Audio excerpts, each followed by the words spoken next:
প্রিয় ভাই ও বোন, ওই দিন মোশির মা নিজের পুত্রকে নিয়ে গিয়ে ঈশ্বরের হাতে সমর্পণ করেছেন। পুত্রকে টুকরির মধ্যে রেখে নীল নদীতে ছেড়ে দিয়ে ঈশ্বরের হাতে সমর্পণ করে দিয়েছেন। কি হতে চলেছে? কি হবে আমার পুত্রের জীবনে? অপেক্ষায় ছিলেন, উত্তর পাওয়ার অপেক্ষায় ছিলেন।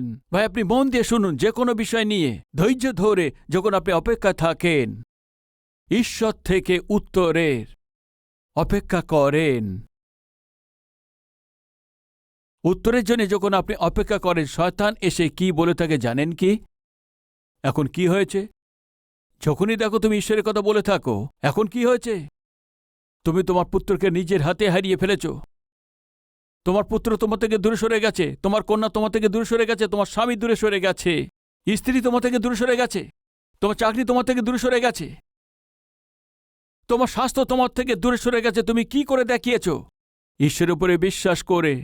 ভাই, এমনই প্রশ্ন শয়তান আপনার মধ্যে আনবে।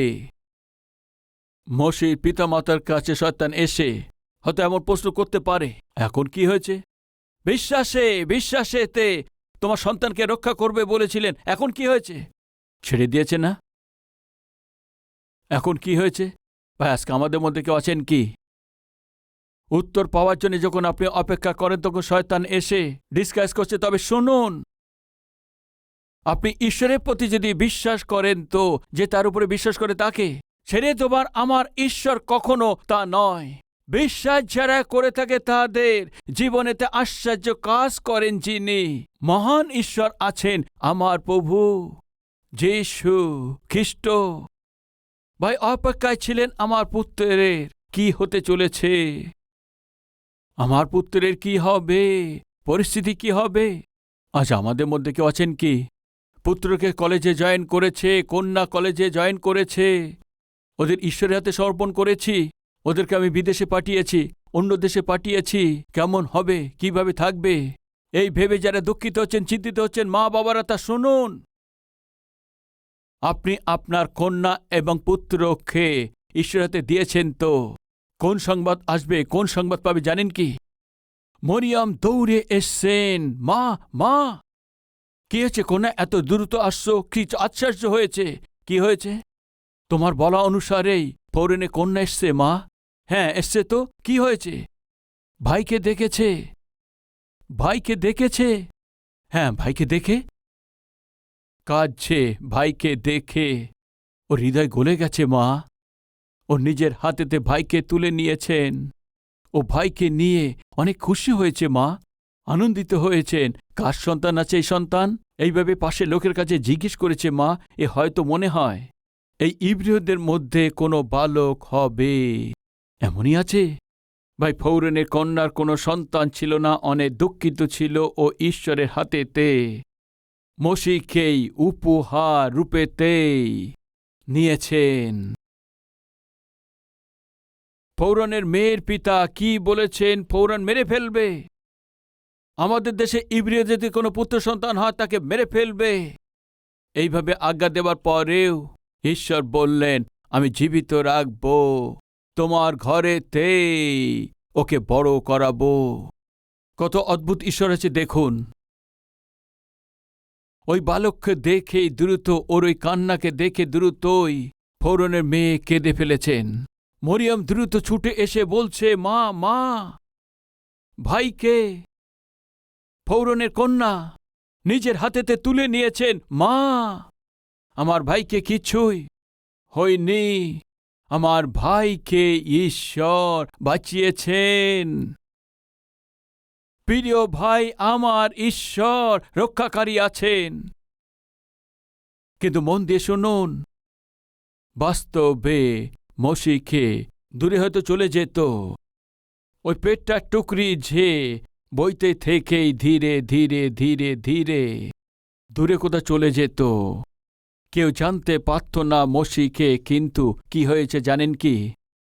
ওই টুকরিতে মসিহকে কাঁদছে দেখতে পেয়েছে, কাঁদছেও দেখতে পেয়েছে। ওই কান্না কি করেছে জানেন কি? মসিহ জীবনকে অদ্ভুতভাবে রক্ষা করেছেন। মসিহর নাম কেউ জানত না, এমন হতো যখন চোখে জল ফেলেছে, কেঁদেছেন, কি হয়েছে জানেন কি? অনেক কঠিন। ফৌরনের কন্যার হৃদয় তা গলিয়ে দিয়েছেন। ইয়েস, প্রিয় ভাই ও বোন, শুনুন, চোখের জলে শক্তি আছে। মসির এই চোখের জল ওই দিন অদ্ভুত কাজ করেছেন। কি কাজ করেছে জানেন? ফৌরনের কন্যার মনকে সম্পূর্ণভাবে গলিয়ে দিয়েছেন। ভাই হিজকিয়া অসুখে মরার পথে ছিলেন। ঈশ্বর যিশায়া ভগবাদীকে পাঠিয়ে বলেছেন, যাও তাকে গিয়ে বলো ওর মৃত্যুর পথে আছে, আজকে ওকে যেটা আজ্ঞা দিতে হবে, যাও গিয়ে ওকে বলে দাও। এইভাবে যখন যিশায়া ভগবাদীকে পাঠিয়েছেন, হিজকিয়া কি করেছে জানেন কি? ঈশ্বরের দিকে ফিরে ডুগরে দূরে কেঁদেছেন, চোখে জল ফেলেছেন। পিতা, আমাকে স্মরণ করুন। কেঁদেছেন। চোখের জলকে দেখে ঈশ্বর অনুগ্রহ করেছেন। রাজভবন থেকে যিশায়াতে বেরিয়ে আসার আগেই, যিশায়া শোনো। হ্যাঁ পিতা। হিজকিয়াকে বলো, ও চোখের জলকে আমি দেখেছি। এই যদি বিষয় আপনার বিষয় বলে কত ভালো হয়। প্রিয় ভাই, প্রিয় বোন, আপনি চোখে জল ফেলেছেন কতদিন হয়ে গেছে? আপনি ঈশ্বরের সম্মুখে এসে চোখে জল ফেলেছেন কতদিন হয়ে গেছে? আপনার পুত্রের জন্য, আপনার কন্যার জন্য, আপনার পরিবারের জন্য, না আপনার চাকরির জন্য, বা আপনার অভ্যাস অনুসারে যে পাপ করছেন তার জন্য, বা অর্থনৈতিক সংকটের জন্য, বিপদের জন্য, আপনার অসুখের জন্য, সমস্যার জন্য চোখে জল ফেলেছেন। প্রভুর উপস্থিতির মধ্যে আপনাকে দেখা গেছে। কতদিন হয়ে গেছে? চোখের জলে শক্তি আছে। ভাই, বাইবেলে দেখতে পাই যে চোখের জল ফেলেছে, যেভাবে সে চোখের জল ফেলেছেন, ঈশ্বর অনুগ্রহ করেন। ওই দিন মসি চোখের জল ফৌরনের কন্যার মনকে গলিয়ে দিয়েছেন। মসিকে তার নিজের পুত্র রূপেতে বানিয়েছেন। এত অদ্ভুত কার্য হয়েছে ভাই। আহাব নামে একজন দুষ্টু রাজা ছিলেন। নাবত নামে তার একটা মাত্র ক্ষেত ছিল। ওই দাকা ক্ষেত্র আহাবের ভবনের পাশেই ছিল। ওর নজর ওর উপরে পড়েছেন। নাবত আত্মিক ছিল, নির্ধন ছিলেন। ওকে ডেকে এনে বললেন, তোমার এই দাকা ক্ষেত্র আমাকে দাও। এ আমার উপার্জন দিয়ে কিনা নয়, এ আমার পূর্বপুরুষরা আমাকে দিয়েছেন। এ পূর্ব লোকদের সম্পত্তি আছে, এটা আমি বিক্রি করতে পারি না। এভাবে বলতেই কঠিনভাবে আহাব আর তার স্ত্রী ইজিবেল সাধারণ এই নাবতকে হত্যা করে দিয়েছেন, মেরে ফেলেছেন। যখন ওকে মেরে ফেলেছেন, ঈশ্বর তো সে ভাওবাদীকে পাঠিয়েছেন। ওই ভাওবাদী এসে বলতে লাগলেন, যখন তুমি নাবতকে হত্যা করেছ, তা সে রক্ত কুকুর চেটেছে। যে কুকুর নাবতের এই রক্তকে চেটেছেন, ওইভাবে তোমার স্ত্রীকে আমি দণ্ড দিতে চলেছি। কুকুর তোমাদের রক্ত খেয়ে চাটবে। এভাবে বললেন। আহাব নষ্ট হয়ে যাওয়া দরকার ছিল, আহাব মারা যাওয়া দরকার ছিল। কিন্তু কি হয়েছে জানেন কি? দেখবেন, আসুন। প্রথম রাজা বলি তার 21 অধ্যায়ে 23 পদ থেকে পড়ছি। আবার ইজিবেলের বিষয়েও সদাপ্রভু বলিলেন, যে কুকুররা জিরিয়েলের দুর্গপ্রাচীরের কাছে ইজিবেলকে খাইবে, আহাবের যে কেহ নগরে মরিবে, কুকুররা তাহাকে খাইবে, এবং যে কেউ মাঠে মরিবে, আকাশের পক্ষীরা তাহাকে খাইবে। আহাব, যিনি আপন স্ত্রী ইজিবেলের কর্তৃত্ব উত্তেজিত হইয়া সদাপ্রভুর সাক্ষাতে কদাচরণ করিতে আপনাকে বিক্রয় করিয়াছিলেন, তাহার তুল্য আর কেহ কখনো হয় নাই। আর সদাপ্রভু যে ইমরীয় দেহকে ইসরায়েলের সন্তানগণের সম্মুখ হইতে অধিকারচ্যুত করিয়াছিলেন, তাহাদের মধ্যে ক্রিয়া অনুসারে তিনি পুতলিদের অনুগামী হইয়া অতিশয় ঘৃণিত কর্ম করিতেন। আহাবের কাছে এসে ভাওবাদী বলছেন, তোমার মৃত্যু কুকুর চেটে খাবে। তুমি আর তোমার স্ত্রীর সে মৃতদেহকে তোমার কুকুর এসে চাটবে বলে দিয়েছেন। এই কথাকে শুনে আহাব কি করেছেন জানেন কি? পড়বেন, আসুন। আহাব যখন এই সকল কথা শুনিলেন, তখন আপন বস্ত্র চিরিলেন এবং গায়ে চট বাঁধিয়া উপবাস করিলেন, চটে শয়ন করিলেন এবং ধীরে ধীরে বেড়াইলেন। কি করছে আহাব? ও যে করেছে সে পাপের বিষয়, ও যে পাবে সে সাজার বিষয় নিয়ে বস্ত্র চিরে এইভাবে উপবাসের সহিত চোখে জলের সহিত ঈশ্বরের কাছে এসে অনুরোধ করতে লাগলেন। কে? দুষ্ট ব্যক্তি। তার পাপের ময় এবং দুষ্টতা কাজের বিষয়েতে অনুতাপ করতে থেকে ঈশ্বরের উপস্থিতিতে এসে যখন চোখে জল ফেলেছেন, ঈশ্বর কি করবেন? ঈশ্বর কি করেছেন দেখবেন, আসুন। পরে তিব্বিয়ের এলিয়ের কাছে সদবর এই বাক্য উপস্থিত হইল, আহাব আমার সাক্ষাতে আপনাকে অবনত করিয়াছেন, ইহাকে তুমি দেখিয়াছ? সে আমার সাক্ষাতে আপনাকে অবনত করিয়াছে, এই জন্য আমি তাহার জীবনকালে এই অমঙ্গল ঘটাইব না। কত মহান আছে দেখুন, ঈশ্বর কত প্রেমিক আছে ভাই। আহাব দুষ্ট ছিল, পাপী ছিল, ওর পাপময় কাজের জন্য ওকে দণ্ড পাওয়া দরকার ছিল, কিন্তু আহাব যে পাপ কাজ করেছিল তার জন্য তার দণ্ড পাওয়া যোগ্য ছিল। যখন ও জানতে পেরেছে, বুঝতে পেরেছেন, বস্ত্র চিরে উপবাস রেখে ঈশ্বরের কাছে তিনি অবনত হয়েছেন। যখন ও কেঁদেছে, ও দেখতে পেয়েছেন, ঈশ্বর এলিয়াকে বলে দিয়েছেন, এলিয়, আহাবকে মেরে ফেলব ভেবেছিলাম, দণ্ড দেব ভেবেছিলাম, কিন্তু ও কাঁদছে, চোখে জল ফেলছেন, আমি তাকে দণ্ড দেব না, আমি তাকে দণ্ড দেব না, আহাবকে আর দণ্ড দেব না। কত অদ্ভুত ঈশ্বর আছে দেখুন। সে পাপী যতই হোক না কেন, যতই সে দুষ্টতা করুক না কেন, ঈশ্বরের উপস্থিতি এসে চোখের জল ফেললেই আমার প্রভু অনুগ্রহ দেখান, আমার প্রভু ক্ষমা করে দেন। ওই দিন মোশির চোখের জল ফৌরনের মেয়ের হৃদয়কে গলিয়ে দিয়েছিলেন। ওই চোখের জলকে দেখে ফৌরনের কন্যা মোশিকে বুকে তুলে নিয়েছিলেন, নিজের পুত্র রূপে গ্রহণ করেছিলেন। এরপর কি হয়েছে জানেন কি? মোশি ওই দিনে ফৌরনের ঘরেতে বড় হয়েছেন, যে ফিরন্ত ইব্রিয়দের যদি পুত্র সন্তান হয় তাকে মেরে ফেলতে হবে আজ্ঞা দিয়েছিলেন ওই ফৌরনের ঘরেতে, তাকেই ঈশ্বর তার ঘরেতেই। এক পিতার এবং মায়ের প্রার্থনা শোনার পর ওই ঘরেতেই মোশির জন্য তিনি কি করেছেন? সুরক্ষিত রূপেতেই রেখেছেন। বাইবেলের পণ্ডিতরা তা বলেছেন, ফৌরনের পুত্র ছিল না, ফৌরনের কোনো পুত্র সন্তান ছিল না এবং ফৌরনের কন্যারও কোনো সন্তান ছিল না। মোশিকে ও এক রাজকুমার রূপে তাকে কেন পালন করছিলেন? কেন আপনি জানেন কি? আগামী দিনেতেই মিশর দেশের উপরে রাজত্ব করতে হবে মোশিকে। এই জন্য ওকে সমস্ত বিদ্যা তাকে শিখিয়েছেন, এই জন্য ও রাজ্যের সমস্ত বিদ্যা তাকে শিখিয়েছেন। অলরাউন্ডার, সে ঘোড়া চালাতে হোক বা যুদ্ধ করতে হোক, রাজ্যের উপরে শাসন করার জন্য যে অ্যাডমিনিস্ট্রেটর দরকার আছে, সে সব ক্ষেত্রেই মোশি নাম্বার 1। ওই মোশিকে দেখে সে পালন করার যে মা কত খুশি হয়েছিলেন, কত আনন্দিত হয়েছিলেন। কেউ এসে পালন করবে, তাহলে তুমি কেন ইব্রিয় ছেলেকে মানুষ করছো? পড়াশুনো করাচ্ছ, তাহলে ইব্রিয় সন্তানকে কেন পড়াশুনো করাচ্ছ? এই গোলাম এই ছেলেকে কেন পড়াশুনো করাচ্ছ?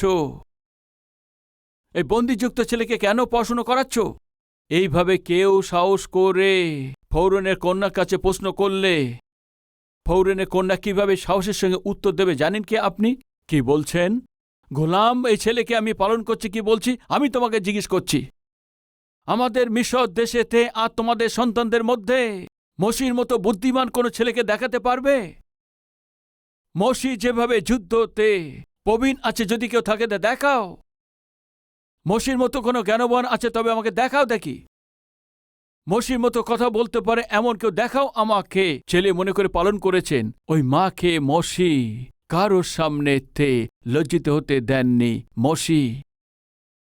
তবে আমার প্রশ্ন, পালিত হয়েছে সে মায়ের জন্যই, সমস্ত শিক্ষাকে অর্জন করে ওকে কখনো লজ্জিত হতে দেননি, তার সম্মানকে বাড়িয়েছেন। তাহলে প্রিয় ভাই ও বোনেরা, যাকে আপনি জন্ম দিয়েছেন, লালন পালন করেছেন, আপনাকে বড় করেছেন, আপনার পিতা মাতাকে কত সম্মান করতে হবে আর কত তাদের উপরে ধ্যান রাখা দরকার। আজকে কত কাজ করতে হবে তাদের সম্মান দেখানোর জন্যে। ভাই, আজকে অনেক ভাইরা, অনেক বোনেরা নিজের মাকে, পিতাকে দুঃখিত করেন, বারবার পরীক্ষাতে ফেল করেন, বারবার জীবনে ও পিছিয়ে পড়ে, পাপময় বন্ধুদের সঙ্গে ঘুরে জীবনকে নষ্ট করছেন। কোন বাবা মায়েরা খুশি হবে, আনন্দিত হবে? এই প্যালেসেতেই হাজার হাজার বছর আগে রাজত্ব করেছেন ফৌরন, স্বপ্ন দেখেছেন। উনি যে স্বপ্ন দেখেছিলেন তা সে অর্থ বলার জন্যই দেশের জ্ঞানী লোকদেরকে বলতে বলল, তারা বলতে পারেনি। জেলখানা থেকে জোসেফকে ডেকে এনে জোসেফ সেখানে এসছে, রাজার স্বপ্নের অর্থ বলে দিতে বলেছেন। সে 7 বছর ধরে সমৃদ্ধির সহিত ফসল হবে, আর 7 বছর আর ভয়ানক দুর্ভিক্ষের সম্মুখীন হতে হবে রাজা। আর যদি আপনি সাবধানে নেন তাহলে আপনার দেশ রক্ষা পাবে। এইভাবে উনি ভবিষ্যতের বিষয়েতে সত্যকে প্রকাশ করলে রাজা ওর থেকে অবাকভাবে দেখেছেন। কত বুদ্ধিমান আছে, কত জ্ঞানী আছে। ও চারপাশের লোকদেরকে দেখার পর একে আমি প্রধানমন্ত্রী বানাবো, আমাদের দেশের উপরে শাসন করার জন্য নেতা নিযুক্ত করছি। আর যদি কেউ, রাজা আপনি কি বলছেন? এ একজন বন্দিগ্রস্ত ছেলে আছে, আমাদের দেশের নয়, একে কেন আমাদের দেশে প্রধানমন্ত্রী করতে চাইছেন? আপনি এ কি বলছেন? আর যদি এটা বলার জন্য কেউ চেষ্টা করেও তো রাজার উত্তর কি হবে জানো কি? ঠিক আছে, গোলাম আছে বলে তোমরা মানা করছো। তোমাদের সন্তানের মধ্যে কেউ এমন আছে কি এত বুদ্ধিমান? তোমাদের সন্তানদের মধ্যে আমাদের দেশেতে এমন কেউ আছে কি এ সমান, যার মধ্যে ঈশ্বরের আত্মা আছে? কেউ আছে কি? তবে একটা ব্যক্তিকে দেখাও। মসজিদ যে বিদ্যা, জ্ঞান, ওর মায়ের দিকে কেউ আঙুল তুলতে না পারে এমনভাবে করেছেন। ভাই, প্রিয় যুবক ভাইরা, তোমার এই শিক্ষা, তোমার সংস্কৃতি, তোমার আত্মিকতা, তোমাদের বহুমূল্য জীবন এমন হবে যেন তোমার পিতা মাতাকে কেউ যেন তার উপরে আঙুল দেখাতে না পারে। এ দায়িত্ব আপনারই আছে। আজকে অনেক সন্তানরা নিজের দায়িত্ববিহীন জীবনযাপন করছেন। পিতা মাতাকে যেভাবে আমি বললাম, ভয়ানক দুঃখিত করছেন। একজন পিতা মাতা তার কন্যাকে অনেক পরিশ্রম করে পড়াশুনো করাইছেন, আরও পড়াশুনো করার জন্য ওকে শহরে পাঠিয়েছেন। ওদের আশা কি ছিল জানেন কি? ডাক্তার করবেন।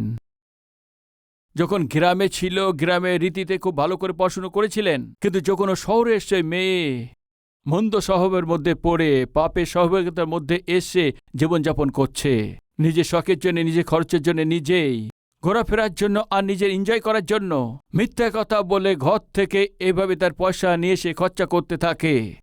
3,000 দরকার, 5,000 দরকার, 10,000 দরকার। এদিক পরিবারে বাবা মা ঠিকভাবে খেতেও পাচ্ছে না, দুবার খাবে তাহলে সন্তানকে পড়াতে পারবে না।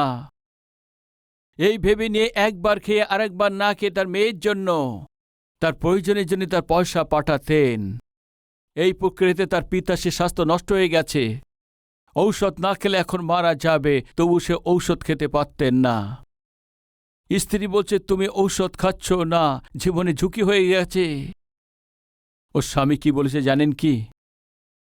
যদি ঔষধের জন্য সমস্ত পয়সা খরচা করে ফেলি তো মেয়েকে আমি কি করে পড়াশুনো করাবো? কালকে ও যখন ডক্টর হয়ে যাবে, আমার মতো রুগীকে ও বাঁচাতে পারবে। আমি মারা গেলে কি হবে? ও ডক্টর হয়ে গেলেই যথেষ্ট। এই ভেবে তার স্বাস্থ্যকে ঝুঁকিতে দিয়ে মেয়েকে পড়াবে ভেবে নিয়ে যার প্রয়োজন ততটা সে পয়সা পাঠাতেন। জানে একবার ওর মনে হয়েছে আমার মেয়েকে একবার গিয়ে দেখতে হবে। অ্যাড্রেস নিয়ে ও কলেজেতে এসছেন। হোস্টেলেতে এসে বন্ধুদের জিজ্ঞেস করেছেন অমুক মেয়ে থাকে কি? হ্যাঁ, এখানে থাকে। যদি থাকে একবার ডেকে আনো। এখনও থাকে না। কখন আসবে? মধ্যরাতে আসবে। কেন, কিসের জন্য? আপনি জানতে পারবেন। বসুন। ও সবার সঙ্গে পড়াশুনো করার মেয়ে নয় ভাই। নষ্ট হওয়া ছেলেদের সঙ্গে ঘুরে বেড়ানোর সেই মন্দ সেই মেয়েটি আছে। মধ্যরাতে হোস্টেলে ফিরে আসার নিয়ম হয়ে গেছে। ওই পিতা সে মেয়ের জন্য অপেক্ষা করতে করতে হোস্টেলের বাইরে যে বসার জায়গা আছে ওখানে বসে পড়েছেন, আর ওখানেই শুয়ে গেছে। আর মেয়েটি রাতে 1টার সময় ফিরে এসছে। কোনো বয়ফ্রেন্ড এসে তাকে ছেড়ে গেছে। তাড়াতাড়ি ভিতরে যেতে তার বন্ধু বললেন তোমার পিতা এসছে। আমার পিতা এসছে? আমার পিতা কেন আসবে? ওদেরকে বলেছিলাম আমার পিতা আমার গ্রামের প্রধান আছে, 100 একর জমি আছে, আমরা কোটিপতি আছি। মিথ্যে বলেছিলেন। যা নেই তাদেরকে বলেছিলেন। বন্ধুদের সঙ্গে অনেক বড় করে বলার মতো এমন লোক নেই কি বলবেন? সাবধান, কোনো না কোনো দিন আপনার এটা খুলে যাবে। ঠিক আছে, পিতা এসছে বলে তাড়াতাড়ি সে উঠেছেন। কি বলবে শোনার জন্য সে বন্ধুরার সঙ্গে এসছে। যখন দেখে সে পিতা ক্লান্ত হয়ে ওখানে শুয়ে আছে, ওই দেখো তোমার বাবা। ও দ্রুত বলতে শুরু করলেন, তুমি বলছো আমার বাবা? পাগল আছো তুমি? ও আমার বাবা নয়, তবে কে আছে? আমাদের ঘরে চাকর আছে। যত সময় পিতা এখানে শুয়েছিলেন, এরা যে এসছে তাদের আওয়াজকে শুনে আওয়াজে উঠে পড়েছেন। ওর এই পিতার কানের মধ্যে একটা কথা শুনতে পেয়েছি, কি আছে জানেন কি? ও আমার পিতা নয়, আমার ঘরে চাকর আছে। স্বয়ং নিজের মেয়ে পিতা বলার জায়গায় চাকর বলতেই ও হৃদয়েতে আঘাত পেয়েছে, সহ্য করতে পারেনি। যে পয়সা নিয়ে এসে ওকে দিয়ে দিয়েছেন, বন্ধুরা ওপর চলে যেতেই ও পিতাকে অনেক বকেছেন। তুমি কেন এসছো পয়সা পাঠানোর জন্য? আজকে অনেক ছেলে মেয়েরা পিতা মাতা প্রেমকে চায় না, তবে পকেট মানি। খাবার খাওয়ার জন্য, পান করার জন্য তাদের পয়সা দরকার। পয়সা হলে যথেষ্ট। ওদের প্রয়োজন অনুসারী জিনিস কিনে দিলেই যথেষ্ট আছে। পিতা মাতা তাদের প্রয়োজন নেই, তাদের খুশির প্রয়োজন নেই। পিতা ওখান থেকে পয়সা দিয়ে ওখান থেকে চলে গেছে। ও আশা করেছিল আমার মেয়ে ডাক্তার হবে, এই জন্যে ও সেই স্বাস্থ্য খেয়েও নষ্ট করে দিয়েছেন। ওই সকাল হতেই মেয়েটির সঙ্গে আর মেয়ের কিছু বন্ধুরা পায়ে হেঁটে তারা চলছিলেন কলেজে যাওয়ার জন্য। অনেক লোকরা ট্রেন এই পার্টির কাছে ভিড় হয়ে আছে, এরাও তাই এসছে, দেখা যাবে কি হয়েছে। লোকরা বলছে, কে আছে বেচারা, কে আছে বেচারা? এই বৃদ্ধ ব্যক্তি কেন মারা গেছে জানা নেই, কেন মারা গেছে? কে আছে দেখতে গিয়ে, আর কে আছে? ওরই পিতা। আপনার তা নিজের বাবাকে পিতা বলে ডাকার জন্যে যে লজ্জিত হয়েছেন, ওই পাপী মেয়ে ও আমাদের ঘরে চাকর আছে বলতেই ভাই ও পিতা সহ্য করতে পারেনি। শেষেতে ওই পিতা ওখানে রেল লাইনে গিয়ে মারা গেছেন। আজকে আমাদের মধ্যে এমন যুবক ব্যক্তিরা কেউ আছে, পিতা মাতার জীবনে খুশি দেখানো পরিবর্তে কাঁদানোর কেউ আছেন কি? ঠিকভাবে পড়াশুনো না করে, প্রেম করার জন্য মা বাবার উপরে ধ্যান না দিয়ে, আজ্ঞা না মেনে সকাল থেকে সন্ধে পর্যন্ত ছেলে মেয়েদের সঙ্গে ঘুরে বেড়ায়, জীবনকে নষ্ট করছেন। আমাদের মধ্যে কেউ আছেন কি? শুনুন, মর্সি যে মা তাকে পুত্র মনে করে পালন করেছিলেন, ওর মায়ের উপরে কেউ আঙুল তুলে না দেখাতে পারে এমন জীবনযাপন মর্সি করেছিলেন। একদিকে ও সুন্দর ছিল, অন্যদিকে ও শক্তিশালী ছিলেন। সমস্ত বিদ্যাও অর্জন করেছিল, তবুও নিজের ক্যারেক্টারকে রক্ষা করেছিলেন, গুণকেও রক্ষা করেছিলেন। আমাকে এক গোলাম হয়ে থাকার দরকার ছিল, আমাকে সাহায্য করে লালন পালন করেছেন। ওই মাকে লজ্জিত হতে দেব না এই ভেবে ওদের সম্মানকে রক্ষা করেছেন। আর আমার পিতা মাতা আমার ঈশ্বরের হাতে ছেড়ে দিয়েছেন। এই জন্যে আমি ঈশ্বরের আর আমার মা বাবার কাছে আমি ঋণী আছি। এই ভেবে ওর আত্মিকতাকে বজায় রেখেছেন এবং অন্যদিকে লেখাপড়াকেও ঠিক করেছেন, পালন করেছে। মায়ের জন্য সে গর্বের কারণ হয়ে চলেছেন। জন্ম দিয়েছেন পিতা মায়ের জন্যেও সম্মানকে নিয়ে এসছেন। এই যেটা ঈশ্বর তা চাইছেন।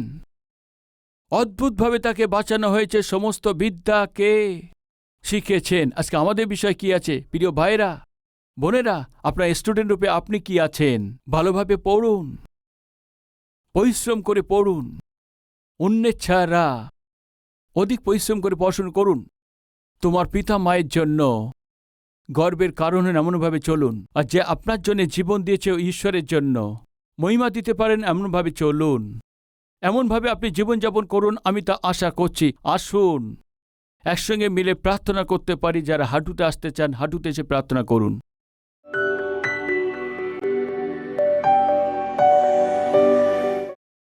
মহান পবিত্র প্রেমিক ঈশ্বর পিতা বহু সোজা স্পষ্টভাবে আমাদের সঙ্গে কথা বলেছেন।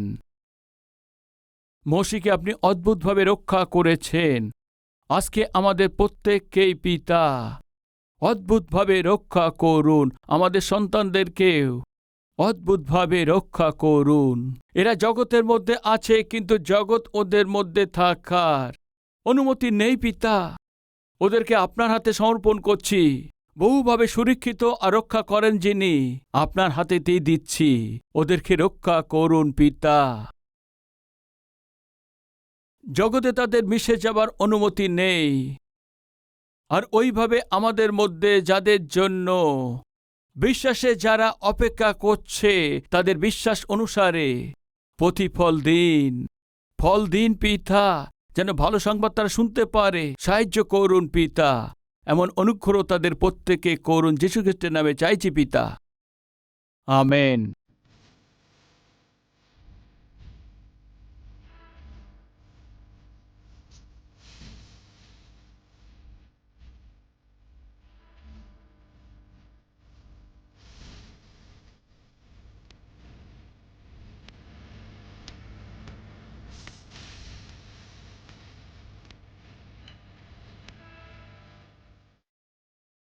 প্রভুতে অতি প্রিয় ভাই ও বোন, আপনার সবাইকে শালোম। ভালো আছেন?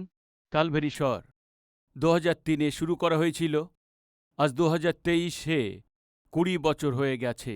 আপনার এই টিভি প্রোগ্রামকে প্রেমের সহিত উৎসাহিত করেছেন, প্রার্থনা করেছেন। আর শুধু তাই না, আপনাদের উপহারের দ্বারা আপনার সবাই সাহায্য করেছেন। এই জন্যে আপনাদের সবাইকে পুরো মন থেকে ধন্যবাদ দিচ্ছি।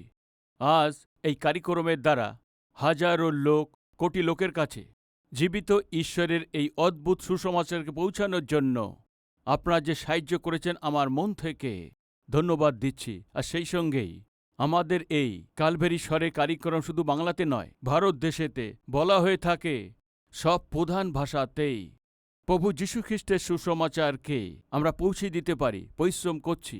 ওইভাবে প্রতি মাসেই কমপক্ষে 650 টিভি কার্যক্রম প্রচারিত হচ্ছে। উৎসাহিতের সঙ্গে এই কার্যকে এগিয়ে নিয়ে যেতে হয়তো নিশ্চিত রূপেতেই আপনার সাহায্য, প্রার্থনা আর সহযোগিতা প্রয়োজন আছে। এক কার্যক্রম প্রচারিত হওয়ার জন্য বিভিন্ন চ্যানেল অনুসারে 20,000, 30,000, 40,000, 50,000 পর্যন্ত একটা কার্যক্রমের জন্য খরচ করতে হয়। প্রভু যদি আপনাকে উৎসাহিত করেন এই টিভি কার্যক্রমকে সাহায্য করার জন্য, আপনার মনে এই বোঝা দেওয়াতেই নিশ্চয়ই প্রার্থনা করে এই সেবা কাজকে সাহায্য করুন। আমি চাইছি হায়দ্রাবাদেতে প্রতি শনিবারেতেই স্পন্সর মিটিংয়ে আপনিও সংযুক্ত হয়ে আপনার পরিবারের পক্ষ থেকে একটা টিভি কার্যক্রমকে সাহায্য করার দ্বারায় সুসমাচারকে লক্ষ লোকের কাছে পৌঁছে দিন। আমি অনুরোধ করছি। ভাই, এই সপ্তাহের মধ্যে পরিবারে কারো জন্মদিন আছে কি? বা ঈশ্বর আপনাদের জীবনে কোনো শুভ কাজ করেছেন কি? আপনার প্রার্থনা উত্তর দিয়েছে কি? দিয়েছে তো তাহলে ধন্যবাদিত হয়ে কালভারি স্বর্গে সাহায্য করতে চান? বা ঈশ্বর সন্তানকে আশীর্বাদ দিয়েছেন তার নামকরণ করার জন্য, অক্ষর অভ্যাসের জন্য, অন্নপ্রাশনের জন্য, এইসব শুভ কাজের জন্য আমার হাতের দ্বারা আপনার সন্তানের জীবনে এটা করানো আশা করছেন তো? শনিবারে কালভারি স্বর টিভি কার্যক্রমকে সাহায্য করে আপনার জীবনের শুভ কাজকে আমার সাথে সেলিব্রেট করার জন্য আপনাদের সবাইকে প্রেমের সহিত আহ্বান করছি। মানে, আমার পরিশ্রমের সহিত আপনিও সহভাগী হয়ে সুসমাচারকে ছড়িয়ে দিন। আপনার খুশিতে আমিও সহভাগী হয়ে আপনার খুশিকে পূর্ণ করতে হবে।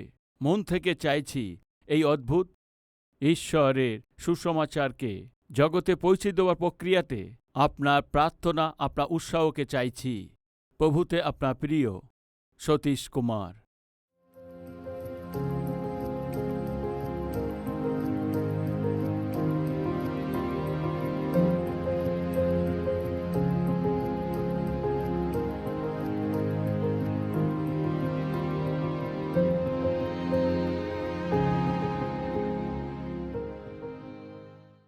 আমাদের ঠিকানা Calvary, post box number 30, Kukatpally, Hyderabad 72, Telangana.